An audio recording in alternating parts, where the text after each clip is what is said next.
В това видео ще ви покажа къде да намерите вашия реферален линк и как да го настроите.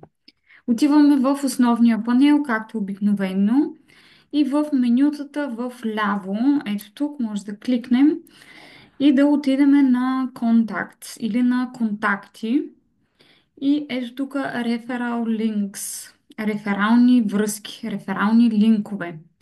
Имаме QR код и имаме тук Custom Link, което е нашия линк за настройване. От трите точки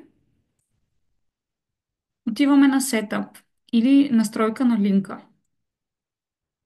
И съответно тук задаваме линка, който искаме да бъде нашия личен. Custom link означава персонален линк, персонализиран линк, персонализирана връзка. Значи имаме няколко критерии, на които трябва да отговаря. Първо трябва да е уникален, персонален, както казах, и да е на разположение. Тоест някой друг да не го е взел вече, да не го е регистрирал. Трябва да бъде между 3 и 20 символа дълъг. Може да съдържа само букви, цифри и чертички.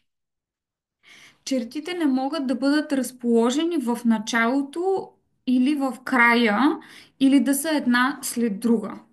Тоест, трябва да са някъде по средата и да не са две поредни черти. В моя случай аз ще използвам имейла, с който се регистрирах. Това е travel тиренце with тиренце крема.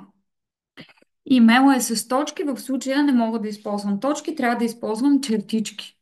Съответно виждаме, че моя персонален линк отговаря на всички изисквания. Всичките тикчета са в зелено, одобрени и съответно аз мога да го запазя. И ето ми го персоналния QR код за сканиране и моя персонален линк. Ето сега да го копирам от връзката и да го пуснем в един нов браузър, да видим какво ще излезе. You've been invited to Incruises by Crema. Бяхте поканени в Incruises от Крема. И съответно, ако искате да се регистрирате, добре познатата форма за регистрация вече от мой реферален линк. Това е как да си създадете ваш.